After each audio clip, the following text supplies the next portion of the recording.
I've got very long biographies for each one of our guests, but I'm not going to put you through that because I'm going to ask them to introduce themselves here in just a minute. But we have Jason Metrokin and Gloria O'Neill and Gabriel, Gabe Kompkoff. Gabe Kompkoff.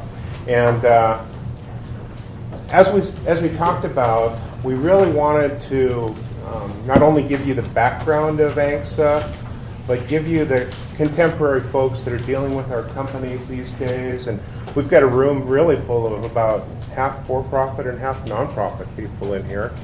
And so that's why I asked each one of you, plus I know you'd probably do it if I asked you one time. And so we really appreciate you taking the time out of your Saturday to be here today. This is a graduate level class. It's a 2-day session, and we've had a really good series of speakers this year. So we are very happy to conclude with you guys this afternoon.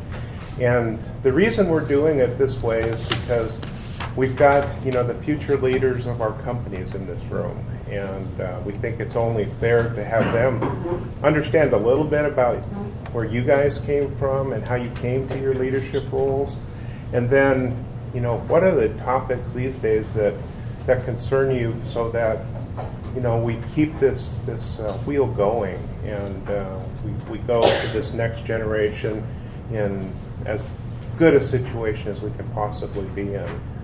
So with that being said, I know that President Don Bance is in the room, and he has a little presentation for you. And I have a personal gift for each one of you to take home. Wonderful.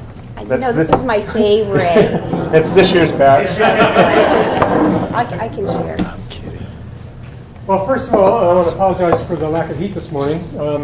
Give you the quick backstory. We just finished a 2-year project installing $4.1 million in energy efficiency improvements. And so, that's going to save our energy bills and our consumption by 1/3.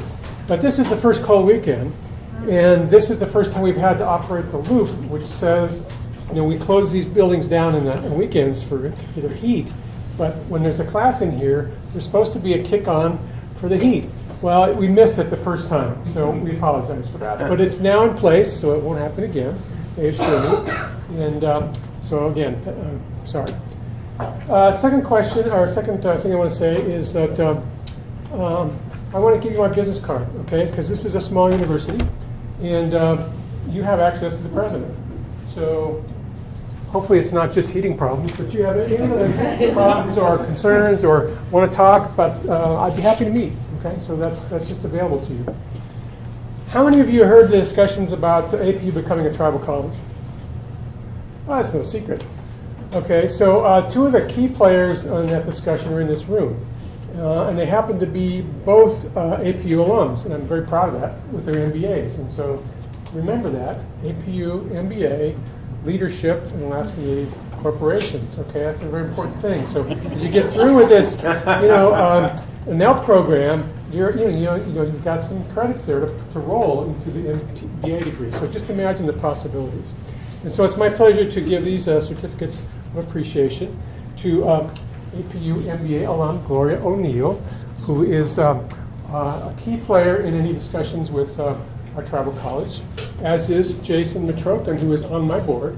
And thank you, Jason. And gosh, you couldn't have a better board member than Jason. And I'm working on this lady.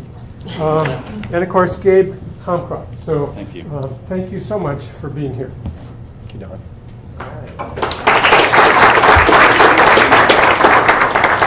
So why don't we kick off, I guess, with you, Gabe, and if you would just give us an introduction about who you are individually and where you work, and ultimately we'll get to how you got to be where you're at today. You want me to go through that? The whole thing? Like how I got to where I am today? Basically a little, mostly the personal stuff about how much yourself. time do I need to leave for that? We have 2 hours? Okay, I'll leave them like 20 minutes. Okay. Hello, my name is Gabe Kompkoff, and I'm very excited to be here today. Are we going to be on? Are we trying to? No, we were going to be. Again, I'm very excited to be here today. I have not been in a graduate school classroom for many years, since 2002. So I was down in Washington, at the University of Washington. That was my last graduate program before I came up here. It's nice to be with folks that are eager about learning. This is really nice that you're taking the time out of your family time and your personal time to grow yourself and your understanding of the world that you live in today. I see a couple familiar faces of some Chugach employees here. I'm the CEO of Chugach Alaska Corporation, and again, very happy to be here. How did I get to this seat? It's been quite a long journey, and I'll save you, the twists and turns along the way. But I, at one time told myself that I would never come back to Alaska. And it's really humbling to be in this seat today in front of all of you after I've gone through quite a journey. I was born in Cordova, Alaska.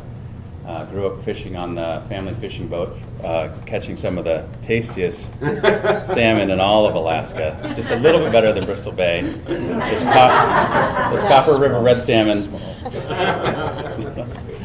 So I grew up out of Cordova and in between the Cordova area and Tititlik, where my grandparents are from, and Washington State. And had a great childhood working in and around the region and visiting all the villages and where my relatives came from.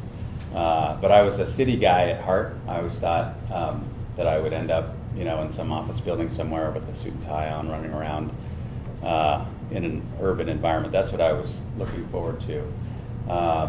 After spending 4 years at the University of Washington, finishing up school there, I felt very obligated to give back to our community. So I was a scholarship recipient of our nonprofit. And so I came back to Alaska and worked in the region, worked on the nonprofit side for several years. Worked for Chugach, which is our Chugach regional nonprofit. Got to spend a lot of time in the region working with kids. At one point in time, throughout a summer, I hauled kayaks all around the region and hopped on the ferry system and taught leadership classes to kids in our region, try to pull kids out of their normal home environment and bring them into a new environment. So I did that for a long time, and then I have to admit I got a little frustrated with how I thought things were running or how they should run. And I was telling Gloria, if I would have worked for somebody like Gloria, I probably would not be in this seat today, because I saw some inefficiencies, and I know all of you, I see BB&C employees, I'm sure you see lots of inefficiencies in that organization. Sorry. I just try to poke Jason as much as I can, that's all. But I said, I've got to do more here, and I can't just complain about the organization I work for. I can't just, sit back and let this happen to me. I got to figure out how to work on myself so I can be part of the solution. And I ended up going back to graduate school, and it was the best time. It was fantastic. I studied finance and economics and spent a lot of time really trying to figure out what I was going to do with my life. Ended up in the investment world, working in Seattle for a long time, and after about 10 years of starting at the very bottom and then working my way up through the organization, I heard a calling back to the region, and Chugach Alaska Corporation was doing very well at the time and had quite a bit of cash, and their primary business line was government contracting, and they're looking to expand beyond government contracting. And because I had spent many years working in the investment universe, they thought I might be able to help out a little bit. So I got some phone calls, and people asked me to participate on the board of directors. And I was lucky enough to get elected.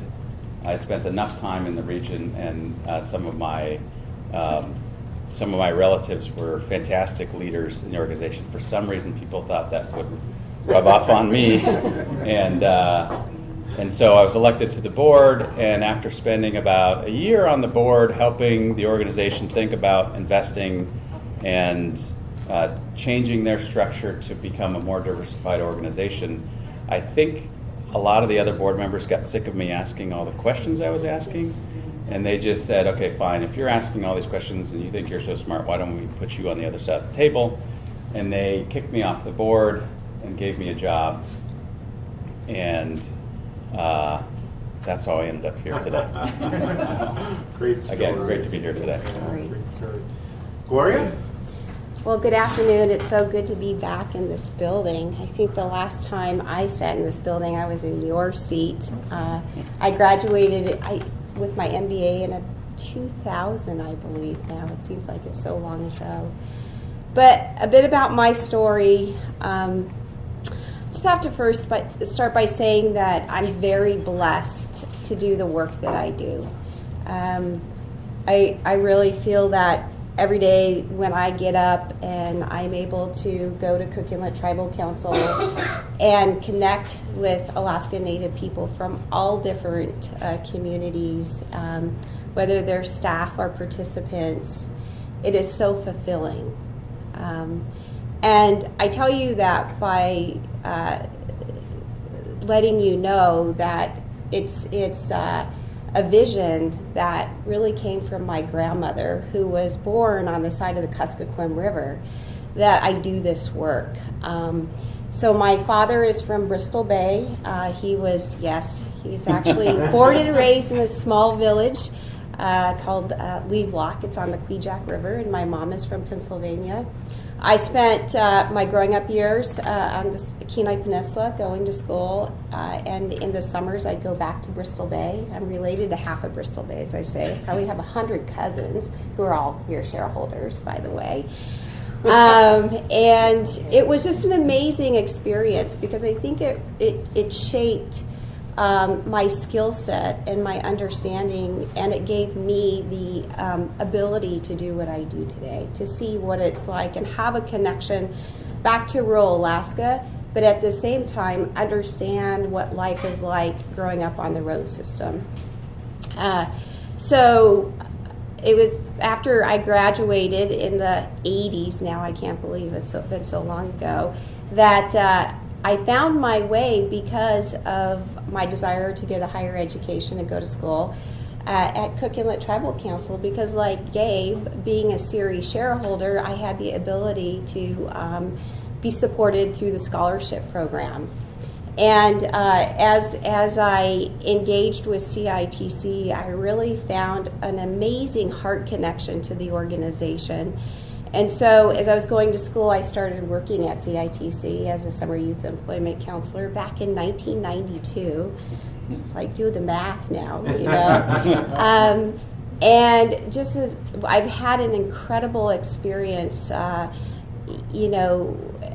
in my career, in those early years, I was able to,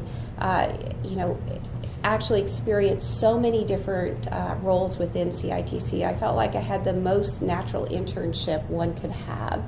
And at the same time, I finished my undergraduate degree at the University of Alaska Anchorage in sociology and business. I really felt that gave me a great understanding of knowing communities and the way society works, alongside of acquiring, I think, a very important skill set that has served me well in my role today, and that's the business side.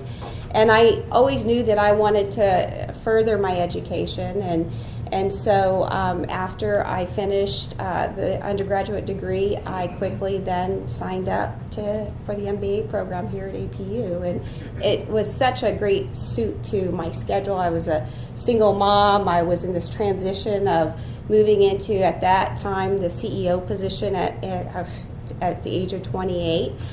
And it's just been absolutely an incredible journey since then. CITC, which is a tribal nonprofit organization, our mission is to connect Alaska Native people to their potential. And we do that through 50 major investments. I always say it's cradle to grave. We work with moms who are pregnant to individuals who pass away. So we really believe in investment in education, helping people become self-sufficient, connecting them to lifelong career opportunities that are meaningful, working with families who are in crisis and supporting those families. And we also provide the largest continuum of care recovery support services in the state. Now, we don't do this in isolation, and I look around the room and I see so many partners who are here today, South Central Foundation, who is key in everything we do, to that Cook Inlet Housing Authority and beyond. And so my journey is not so much like Gabe's, where I left the state, because I've always been called to work on behalf of Native people. But I think that, in my role, as I've held it for a long time, I've been really pushed to think about what's next. And when I look at this future after ANCSA, right, that's our panel, I was thinking about where CITC has come from and where it's going to. And I always put it in the context of these from to statements, that we're in the midst of a major transition, moving from a traditional social services organization into one that is an impact investor in our people's potential.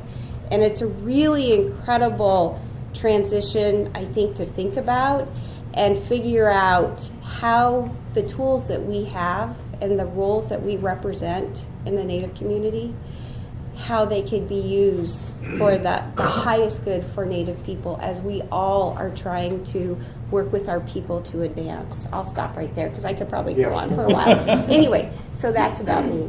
Thank you, Gloria. Yeah. And I first met Jason in one of these classrooms here at APU. We both decided we needed some MBA training at about the same time, back in 2005 or 6.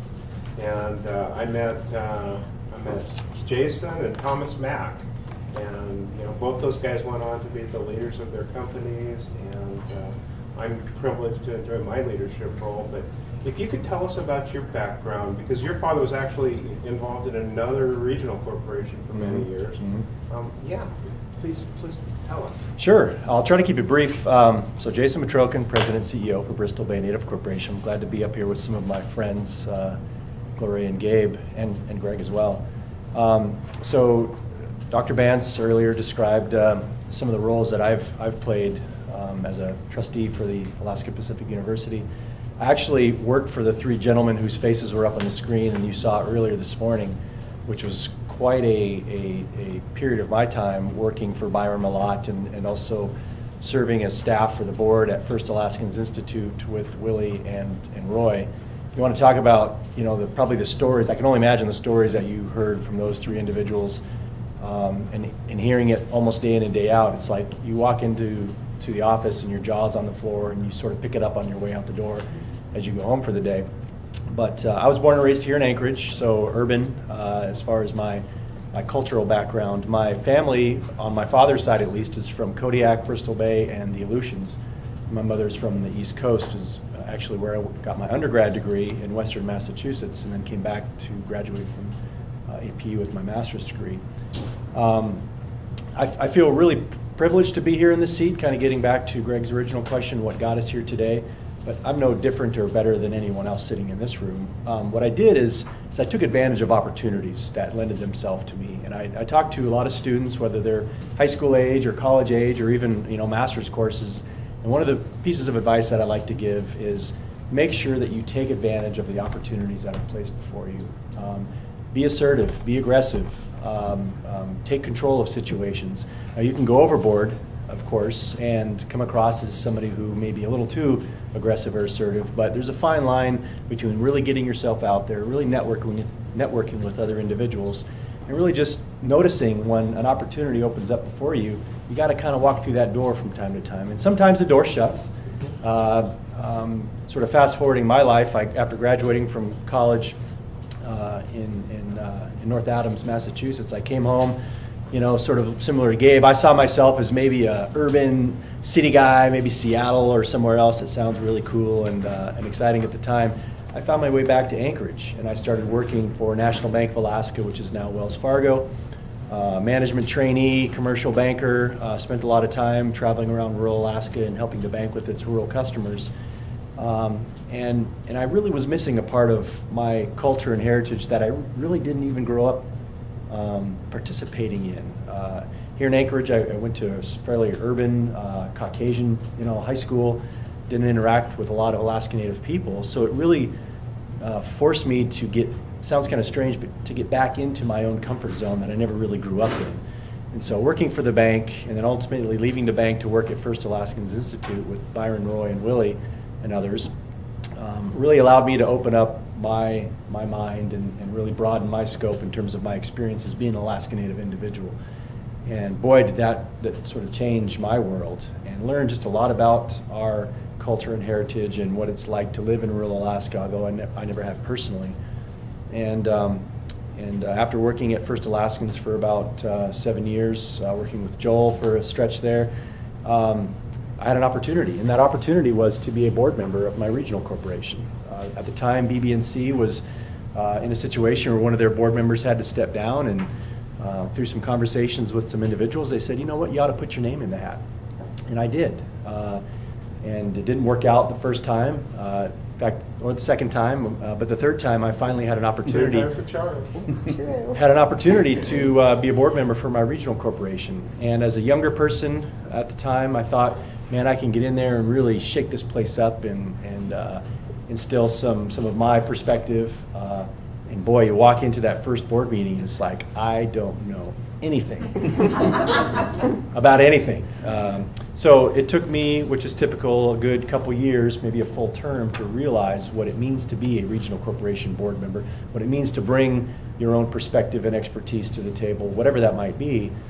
And then fast forwarding even further, started working for the corporation and maintaining my board position, which is in some ways unique, but BB&C afforded me that opportunity. And when our CEO in 2009 stepped down to retire, I was selected as the president and CEO at that time. So I feel like I've had a fairly broad perspective growing up in an urban environment, going to school outside. Again, probably not too much different than a lot of the folks in the room, but then at the same time getting an experience for many years working and interacting and networking around rural Alaska. I don't think there's a single region I haven't been to, and while there's some communities I haven't been to, I feel like I have a very broad understanding of what goes on in our state for almost every nook and cranny. So it's really, I'm proud that I've had that opportunity. I'm proud to be where I'm at today, and I'm learning as I go, but so far so good. Hey, You're Greg. the youngest. Go ahead. So, it's interesting, and this Maybe. is something that I don't know if I've told Jason before, but one of the things that really helped me move ahead, and his advice to take advantage of opportunities is right on. Jason, along with several other individuals back during that time when he was at the bank and then moving on to First Alaskans, had started a group, the Alaska Native Professional Association, and I didn't know what that was or what it meant to be in this group, and I'd heard about it, and nobody in our organization was a part of it, and so I just took the opportunity and showed up at one of their meetings one time, and that's the first time that I met Jason and Hugh Short and many other Alaska Native leaders that you see out there today, and it was impactful on my life to see peers that were figuring out ways to work on themselves and the Alaska Native community, and so that was impactful for me in my journey on to graduate school after that. So thank you very, very much for that, Jason. And it still exists today. And it still exists today. Yeah, you guys Yeah. can join it too. It's Yeah. a really cool organization. They do a lot. So we've been spending a fair amount of time getting the background of ANCSA and kind of the backstory, where the folks that were working on the Settlement Act, where they came from, and we went through the law, so I think we have an understanding of what the law of ANCSA is. We talked about the lands so far and the importance of lands, and we kind of opened this conversation yesterday with Sophie Minnick talking about her experiences. So these days, 45 years after ANCSA, 50th anniversary of AFM this year. The companies have grown to be, completely different things than people could have imagined, I think. And, the ideas that created the organizations that each of you work in really have had to expand and change with time over, what the focus is going to be of these entities.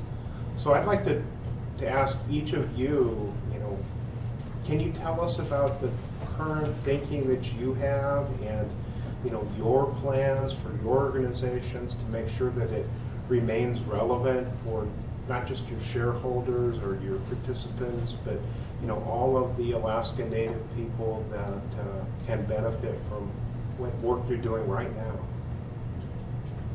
So who wants to take it first? I could do it. Okay. So I've been thinking a lot about this. We just finished a 5-year sustainability plan. And within CITC's mission, we serve all Alaska Natives across the state, regardless of where they're from. And we serve probably about 10,000 Alaska Native and American people every year. And over the last several years, as we all know, there's been this huge in-migration of Alaska Native folks from rural Alaska, and at times they move back and forth. And within CITC, since we need to respond to community need, we have to always be extremely creative of how we build a resource base to respond to that need. Serving 10,000 plus people every year is quite a responsibility.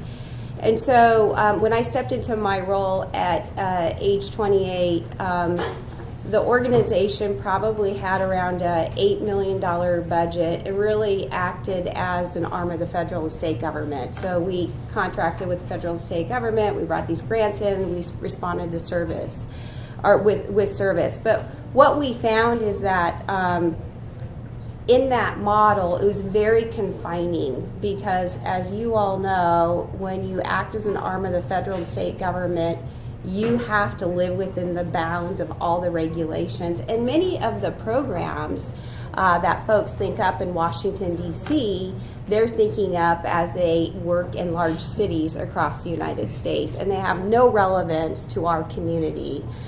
And so it was really important that we stretch ourselves as an organization.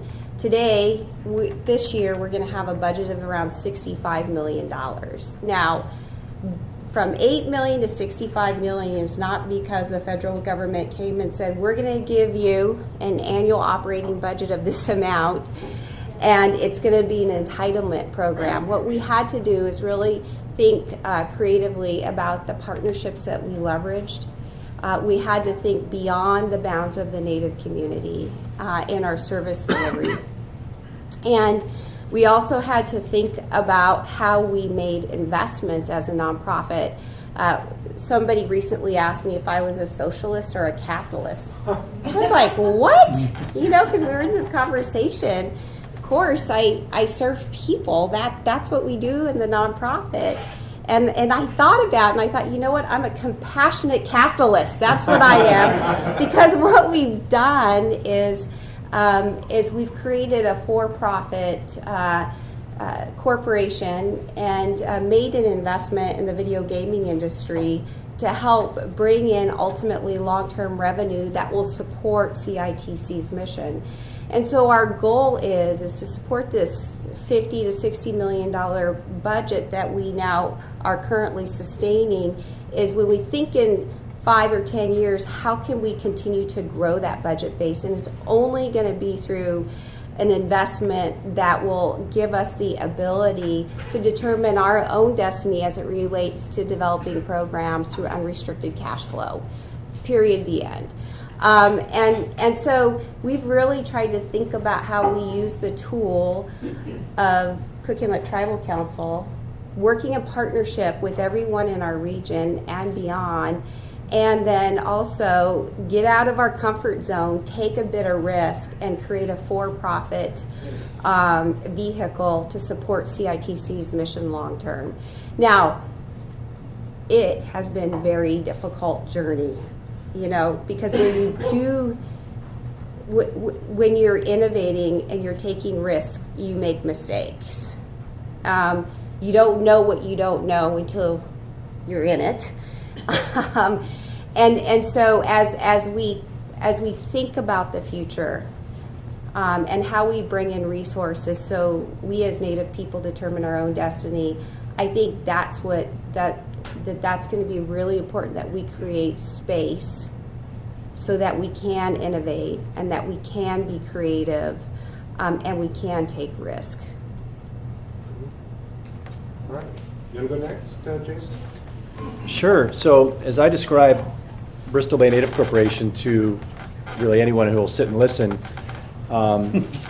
sort of size-wise, BB&C has about 10,000 shareholders today. We started with around 5,300, and through gifting and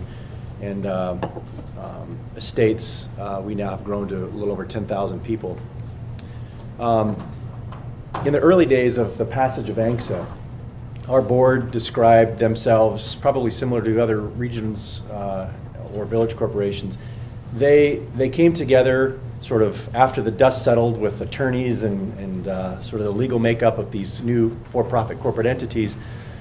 They decided to do what they knew, which they invested in fisheries. They invested in small businesses. They invested in various infrastructure in our Bristol Bay region. And over time, came to realize that, like any investment, there are ups and downs, there's ebbs and flows, and you can't count on any one industry, especially fishing, to be profitable for the long term. They have troughs, they have peaks like anything else. So it wasn't until the sort of mid to late 70s, if you will, I want to say around 1978, that our corporation had their very first strategic planning session. So they bumped along for 6 years or so before they actually had a strategic planning session. And what they determined at that time is they needed to be a more diversified organization. Income sources from multiple areas, and an ability ultimately to pay dividends and provide other benefits to their shareholders. And it was in 1978 that BB&C paid its first dividend of 25 cents a share, by the way. And if you sort of run up to roughly the mid-90s, BB&C invested in lots of different things, from dog food to peanut butter to real estate and various other things, grocery stores. And they had their own successes. And if I look back over the complete history of Bristol Bay Native Corporation, I would say there's a really solid foundation of success, profitability, dating back to our origination in 1972. But it wasn't until around 1995 that Bristol Bay Native Corporation, well, at the time we had one subsidiary entity and about $100 million in revenue, that we really started on this path, sort of like this. And today, we have, depending on how you look at subsidiary organizations, some of them are sort of legal documents, whereas others are full-blown operating companies with lots of employees. BB&C has over 70 subsidiary operations, and currently about $1.5 billion in revenue. Number 3 on the top 49ers list. See that, Gabe? Not that we measure ourselves by revenue. We don't measure ourselves by height, but it's sort of an inside joke. But nevertheless, we've grown substantially, is my point. And I think the board of directors of BB&C past, some of whom are actually on our board today, never would have imagined BB&C at the size, the scope, the maturity, the sophistication, if you will, that we are today. And it's really caused us to look a lot differently about our business. And from that first strategic planning session in 1978 to our more recent strategic planning sessions, one of which took place in February of this year, where we're sort of looking 5 years out, we're setting goals, we're meeting goals, we're setting milestones and meeting milestones, and we're really looking at ourselves differently than we did in those first sort of several decades, even to the point where BB&C has rebranded itself just a few years ago to what you see today in terms of our brand, our logo, our tagline, our mission, our vision. We're a much different sort of global organization. We have businesses in pretty much every U.S. state in about 11 foreign countries, and roughly around 4,500 employees. And it's that level of growth and sophistication and maturity that has really forced us into the position we're in today, where providing dividends, predictable and increasing dividends to our shareholders is sort of job number one. But I would argue equally important is managing our lands and our resources and protecting those lands and resources on behalf of our shareholders. We can be a global entity, but at the same time, never lose sight of who we are and where we came from. And it's often quoted in our boardroom that one of our late board members, Harvey Samuelson, one of our original founding board members, often said in those days, without our land, we are nothing. And a native corporation can have all kinds of assets, all kinds of business operations, employees, et cetera. We can be as sophisticated as we'd like, but without our land, we're really nothing. That's the foundation, the core of an Alaska Native Corporation. And so we take great pride and we take our job very serious when it comes to the management and the protection and ultimately the development, if it makes sense, of our lands and resources, while at the same time balancing the earnings, the profitability, all the legal requirements, if you will, of our subsidiary operations or our marketable securities portfolio or any of the other investments that the corporation has. And so when you think about the past and where we came from, a group of truly commercial fishermen investing in what they knew and what they knew how to do, to today, a global corporate entity with all the responsibilities that come with that, but at the same time, never losing sight of who we are and where we came from. You know, Chugach has a similar history to Bristol Bay Native Corporation, where we, you know, when my forefathers were sitting around the table, looking across from each other, trying to decide what would you do as a company. Which, interesting side note, if you're in MBA classes, you study a lot of companies.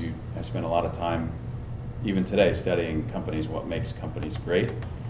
But the unique thing that we've got with Alaska Native corporations that is very distinct from all other companies is that we were formed by an act of Congress.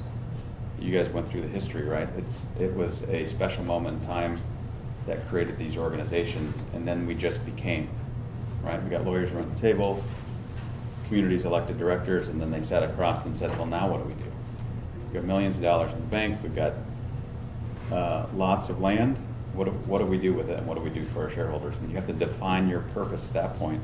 Unlike Zappos, who, you know, wants to put shoes on every person on this planet, right? I mean, they know what they're doing, right? Look at Nike's inception, right? They wanted to make running shoes for a segment of the world that people weren't making great running shoes for, and then they've turned into their business they are today. The fascinating thing to think about that we spend most of our days thinking about is where are we going as Alaska Native organizations.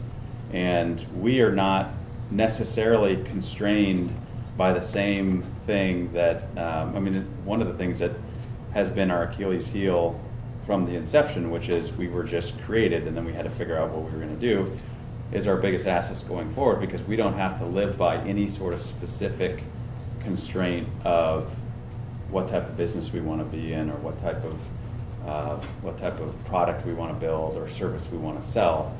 Our main purpose is to perpetuate the culture of the Alaska Native people, right? We're a service organization, even though we're on the for-profit side, you're on the non-profit side. Our missions are all the same. How we accomplish that mission is quite different, right? So we started in fisheries as well, and in timber, because I mean, we've got the best salmon in Alaska, so you've got to start in the. I've got some stakers over here. Should we take a Another poll, Copper Gabe? River. We got some Otna. We got some Copper River. We'll take a poll later. Don't worry about it. So we started in fisheries and timber, and you know, we spent many years working in those industries, not paying dividends, and then ultimately ended up in bankruptcy because both our main investments went down at the same time, and we used quite a bit of leverage to grow those businesses. And we emerged from bankruptcy through participation in the government contracting 8A program. And we had a lot of success there. We continue to see a lot of success, but we've had this focus, a much longer term focus than Bristol Bay Native Corporation, in unique, specific industries that were not necessarily a definition of our mission as an Alaska Native Corporation. And where I see us focusing going forward is most Alaska Native corporations are becoming portfolio companies. Even our nonprofits are becoming portfolio companies because we don't have to be tied to any particular type of asset. And so we've diversified our company into a government contracting holding company, commercial operating holding company, and an investment holding company. And we don't have the same length of history with a diversified investment portfolio as Bristol Bay, but that's one of our fastest growing arms of our company. And we see those assets as tools to accomplish our greater mission, which is preserving and taking care of the land and perpetuating our culture. I do believe that we're at a pretty significant inflection point for Alaska Native corporations in how we define ourselves. Our boards are no longer just talking about how are we getting this particular service done for this particular customer, and how are we creating this relationship for this new sale, or those types of things that you hear around other boardroom tables. We're talking about what's happening at our new Chick Spear camp, what's happening as we're investing in economic development in our regions. How are we fulfilling the purpose of the organization? Oh, and then is the dashboard right for all of our assets, right? So we have to take care of the businesses. We have to do that really well. Right now we're going to be at about $800 million this year for top line revenue, and we don't measure ourselves. Where's that? That's number 6. Number 6. Not bad. We don't measure ourselves by height, because the other thing that you'll see, and I am glad Gloria said it from a nonprofit perspective, the most important thing for an Alaska Native corporation is free cash flow. Our dividends come from cash flow. So you're starting to see boards understand the different parts of the financial statements, right? So there's an income statement with revenue at the very top, easiest thing to look at, easiest thing to measure from. But profitability is at the bottom, and actually net income is not true profitability because we're all under GAAP, and that gets really confusing. And then we got this balance sheet over there. Is that growing or shrinking? What's shareholder equity?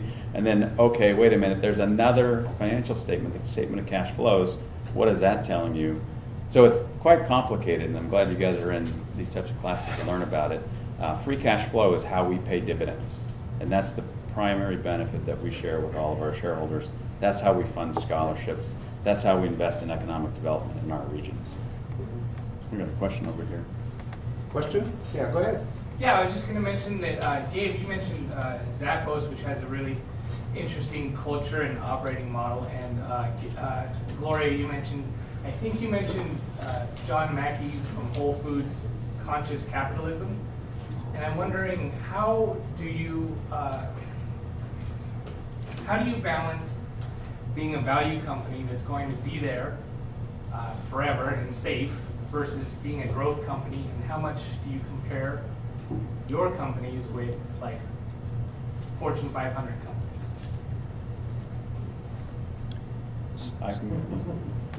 So really quickly, BB&C spends a lot of time, as Gabe suggested, looking at our financial statements. Greg is our Director of Financial Reporting. One of the key components of BB&C is our retained earnings, and the shareholder equity within BB&C that will allow us to last, in perpetuity, we hope. Of course, it's hard to describe that in today's world. How long is that? But we don't typically think of ourselves in 1 or 5 or 10 year spans, even though we strategically plan around those periods. We're thinking 100 years out. We're thinking 1,000 years out. We intend to be here forever if we can. And by retaining our earnings, or at least a portion of them, of course we're going to distribute a portion in the form of dividends, but we retain a portion of our earnings to grow into the future. And we build our shareholder equity within the corporation. Shareholders, the public, loves to talk about things like revenue, as Gabe described, and we sort of joke about. Revenue's great, but it literally is like measuring yourself by height. Who cares? It's earnings, it's cash flow that pays dividends, it's our ability to retain earnings and build shareholder equity that provides the future opportunity for any corporation, certainly a Native corporation. We're not in an industry that we're going to flip this business. We're not going to sell our shares on the public market. We are in this for the long haul. And the long haul, in my opinion, is much different than the long haul from a Wall Street-based business who might say, 20 years, boy, we'd love to make it that far. We've been here for 45-ish years now, and it's like we're just starting. So our ability to retain earnings, to grow, to build shareholder equity, and at the same time distribute a portion of our earnings in the form of dividends is how we, at least in our world, strike that balance between providing shareholder benefits and building our foundation for future opportunities. And I might add that from a comparison standpoint, as a discipline in each business line that you have, we will look out to the surrounding industry and say, okay, how is this particular company doing compared to us? How is the profitability? Are we losing market share? Those kind of normal business comparisons. So you'll look at public company data because it's the easiest to get to, and you'll compare your business lines with them. And that's really to make sure your assets are doing generally what they're supposed to do. But as a company, Jason's right that when you consolidate everything up, we have such a different outlook on what we're supposed to do compared to every other company out there. It's hard to compare. One of the things that we are doing, though, is that we're spending a lot of time thinking about forever institutions and what do other forever institutions do. So yes, we're called corporations, but other corporations are around for shorter periods of time. If you look at the Ford Foundation, if you look at the any of the other forever institutions, and you look at how they invest, and you look at how they place their assets, institutions that are driving social missions, what are they doing with their funds? How are they creating these perpetual organizations rolling forward? And that's part of, I think, how Alaska Native corporations will change as we move forward towards this forever idea. So I'd say from the nonprofit perspective and the investment that we made about 3 or 4 years ago now, I consider myself the scrapper up here.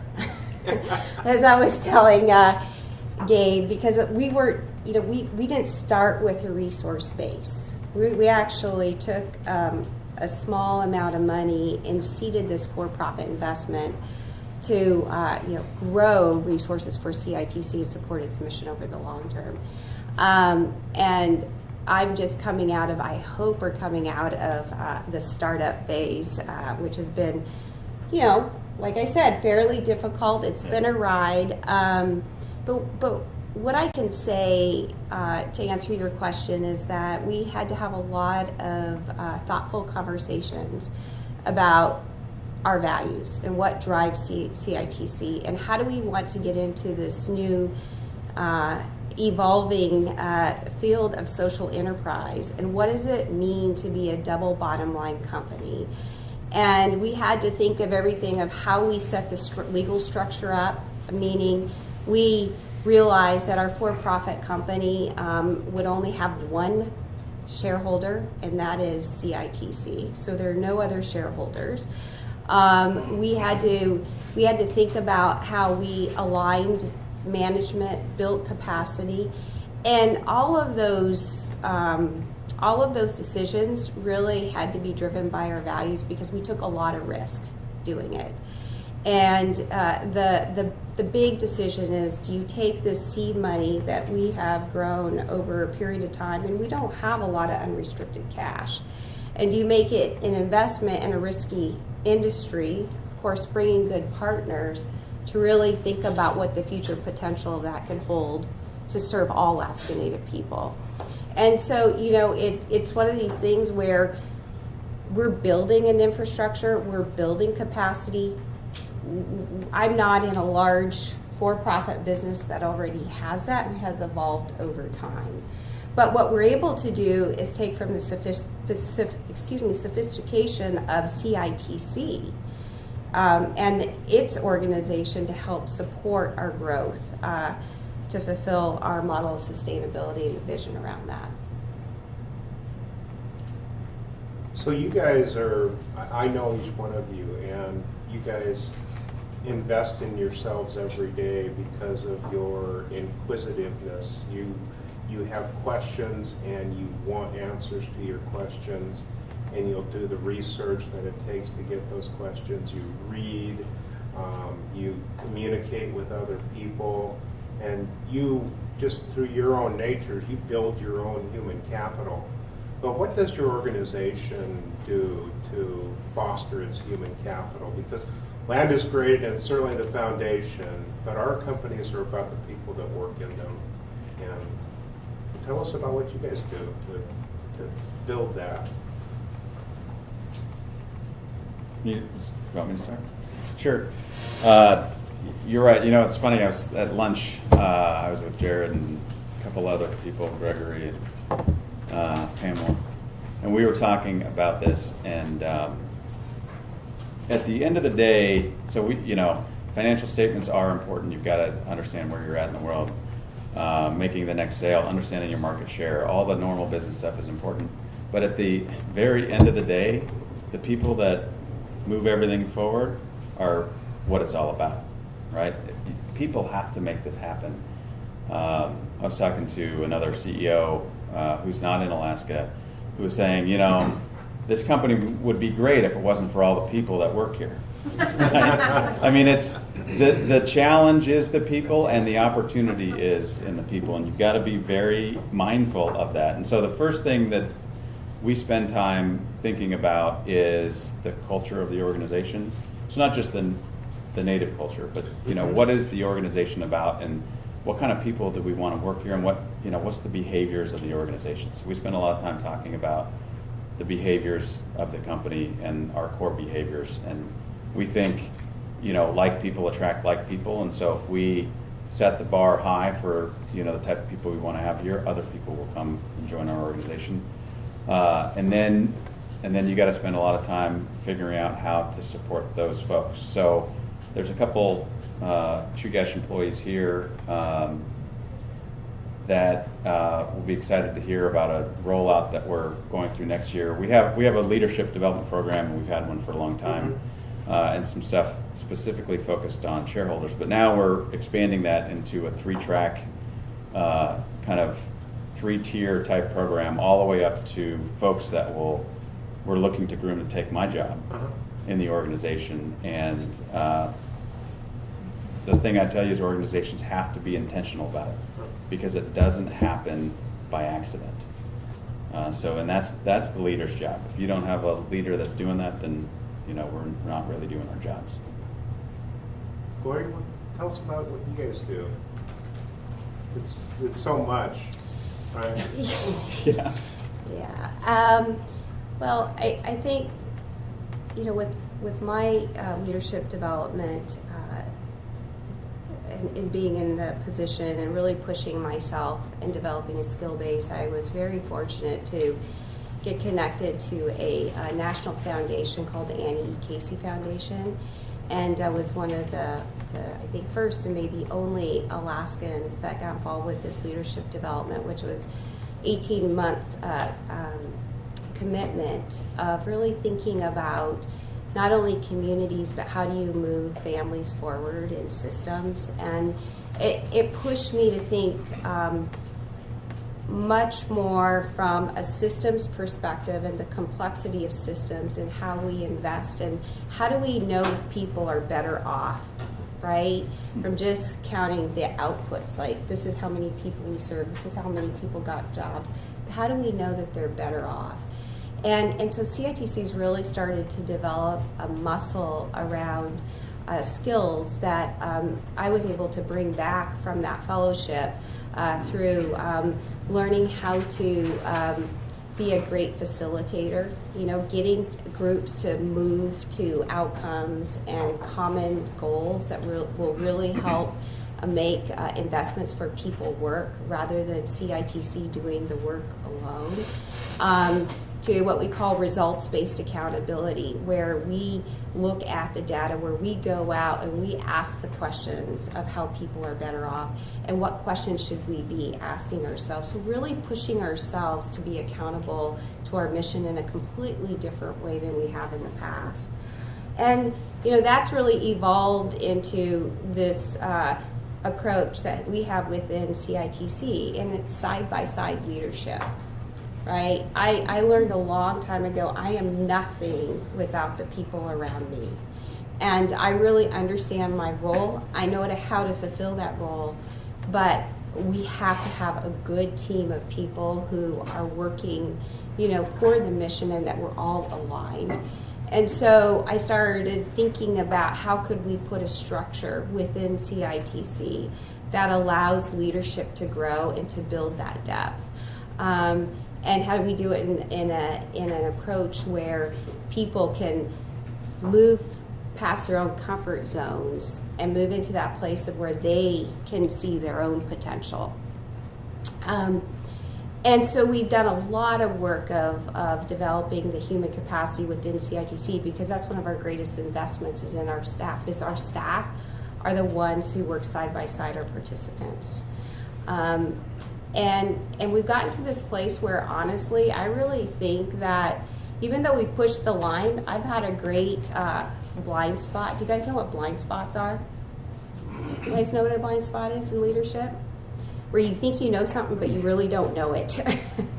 and you gotta, lift it up to really see what, how you're looking at the situation and what you need to change to make it better. And so my blind spot around this is that we, as CITC, even though we were building all this leadership in depth, we were reacting to our human resources function within the organization instead of using it to be a proactive tool. And so I had to build depth to figure out how to place, to lead HR in the right way, and to really think about how we more deeply invest in our employees. And so we've recently done that. I hired a VP on. Her name is Tabitha Toloff. I know some of you know Tabitha. She's an incredible people person, and have taken HR and put it in, placed it within CITC in the structure where it will get the time and attention that it needs. And then we've actually taken that and put it into our new sustainability plan, where we are looking at how we can move from a traditional workplace into one that's progressive and thinks about the multiple generations that work within CITC. Because when we look at our workforce, we're a third millennials, a third Gen Xers, and a third baby boomers. And so what we're really trying to think about is what makes people tick, right? Because I'll work 60 hours a week to get the job done, because that's just how I'm built and where I come from in my generation. And you'll have a millennial who will say, hey, I want work-life balance. And I'm like, what is work-life balance, right? But it doesn't mean they're any less effective. And so we're really pushing ourselves to think differently and to think about how we could be progressive. How do we use technology? How do we use different communications? We're looking at our benefit packages. What's meaningful for people.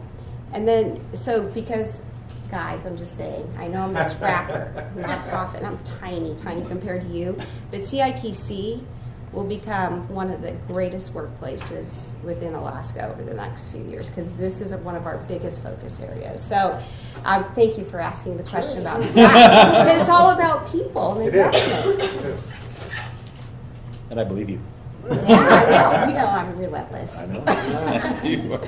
Go ahead. So, as a junior loan officer moving to Ketchikan, Alaska, right out of college, my boss at the time gave me a great piece of advice, because it was expected of the new guy in town that you'd go join the chamber, you'd go join the Rotary, you'd go and get involved in this and that in the community. And I said, I'm not really a chamber guy. I'm not a Rotary guy. He said, well, go out and find something that you enjoy, but get out there and network in the community, a community I didn't know a single person. And so I worked at it for a little bit, and I liked to run, probably more so now than today, but I liked to run, as exercise. And so a group of people in the community got together, and we formed a running club. Of course, I was the banker in town, so I was the automatic treasurer of the club. So it was my first real experience being in a governance position, albeit a running club. But it gave me the sense that you can go out and be involved and civic-minded in your community and do something that you actually enjoy, not somebody saying you must go do this or you must go do that. So Gabe brought up Alaska Native Professional Association a while back. I was living and working in Anchorage for the same bank, and my boss at the time said, you need to get out and go join the Rotary or the Chamber. And so Commonwealth North was another option. And so I started going to these meetings, and I'm looking around the audience, for the most part, older, white males at these meetings. And, that's okay. But I didn't really interact. I didn't really engage with anybody like myself. And I started going to some more meetings, and I'd see, way over there's some younger Alaska Native man or woman. And so I'd go talk to them because, I felt a little bit of a bond with somebody like myself. And lo and behold, you'd go to more and more of these meetings, and you'd see a few more individuals that were like-minded and similar. So we began to feel like you're going to these, and nothing wrong with chambers or rotaries or any of these organizations, but they're talking about issues that are of interest to them. And we wanted to talk about issues that were important to us as Alaska Native people. And so we started Alaska Native Professional Association because we wanted to network with like-minded people who were similar places in their careers, similar upbringings, similar, sort of cultural beliefs. And that was really the start of something that I'm really proud to say is still in existence today. It's accomplishing the same mission of getting out and networking and socializing and being civic-minded and exploring your leadership opportunities, but doing it with like-minded people. And it's exciting to be a part of that. So when I look inwardly at Bristol Bay Native Corporation, we started many moons ago to develop our leadership either within the organization or outside of the organization. We have our Training Without Walls program, similar to, I think, Chugach as well as Doyon, where we're looking at developing leadership qualities, leadership skills of our shareholders. Whether or not they come work for the corporation isn't the end goal. It's that they're developing those skill sets to be better off in what they're doing or what they think is of interest to them. And ultimately, if they come and work for the corporation, wonderful, but we want them to be leaders in their own right. We just started recently, and Jared's a part of our new management training program. So similar to some experiences I've had in the past, looking for ways, shareholder hire is important to all of our organizations and probably all the organizations that you work for, but shareholder development, shareholder retention, shareholder growth and career and personal development, those are all important aspects of that same spectrum of the shareholder experience. And so BB&C's looked long and hard at ways that we can not just count heads, but develop individuals to be career-minded or to advance their professional skills. Using those experiences that I had in the past, and again, as I mentioned from the outset, taking advantage of opportunities that came my way, just walking through that door. If you see something that isn't of interest to you, it doesn't mean that something else isn't out there. So I'm always mindful and pass on advice to constantly work on developing yourself. And I'm also proud to say that I was one of the original founders and funders of this Alaska Native Executive Leadership Program. Several Native corporations, both village and regional, came together and said, the university system in Alaska is not providing enough for our Alaska Native people or those who work in Alaska Native corporations or organizations to develop their executive leadership qualities. And sometimes it's like pushing a rope up a hill in the university system in Alaska. I'm proud to say that it was not that difficult at APU to develop an Alaska Native executive leadership program. It's just a matter of putting the right people together in the right room and expressing what the needs are in our community, and lo and behold, things come together. And I think this is the fourth cohort. And so there are many, many graduates of this executive leadership program that are out there. Take the time to get to know who they are. Take the time to understand what they liked from the program or didn't like about the program, so that it can continuously evolve. And it's exciting to be a part of these new ideas, these new programs to take people from our community, Alaska Native and non-Native alike, and work at ways to help develop people to become leaders for our state into the future. Can I just add on to that, Sure. Greg? CITC, as I say, we never work in isolation. We always borrow good ideas and try to leverage those ideas. And just this past year, we developed a fairly robust intern program working alongside of Siri and taking their idea and really engaging young people who are going to school, either in the state, outside the state, and creating real work opportunities for young people, and then following those. And so within CITC, we always say we're family, we act like a family, and what we want to do is not only think of the current workforce we have, but think about the future workforce. And we truly believe that we have to go above and beyond to grow our own. And we need to know where their heads are so that we can continue to stretch ourselves. I mean, I'll be honest with you, I'm 47, right? I don't feel like I'm 47. But as a Gen Xer now, I need to think past my own lived experience and think about the way the world is for a 17-year-old or 19-year-old or 23-year-old, so that we can create that environment that's needed to foster leadership within our young people. And we just, as we finish our year end, which ends on September 30, we passed, the board actually passed our budget that contained a new program, which we're really excited about. And it's like an apprenticeship program. So folks who are getting their bachelor's degree or master's degree and wanting to work within, like, let's say nonprofit accounting or marketing or maybe clinical work, we are going to create an apprenticeship program for those individuals where they will work with CITC, they will do real work, and then at the end of a year, we expect that they will have a job. And so we're really excited. It's like taking the internship program to the next level. And then on the other side of things, we hire people who may not have the education, that many of our staff had the luxury of getting. And so, a lot of people that we serve, they may not have graduated from high school, so we help them get their GED, or many of the people we serve have major issues with alcohol and drugs, and they've not had a job in many years. So actually CITC is going kind of out in the limb, and this is funny for the lawyers, they just think that, you gotta act like a certain way. Well, we really want to hire people with lived experience. We think that is critical to our mission. We think it's really important for individuals who work side by side, our participants, they have those shared experiences that they can relate.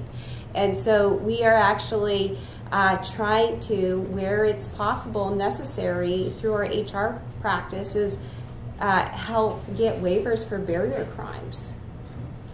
And do things in a very different way, just saying, no, that person doesn't qualify. So we're pushing the line so that we can grow this community and network, and most of it is in the intentional investment in our human capacity. So it's not just about, growing that next generation, but it's also looking at reality and trying to figure out how do we help best serve our community.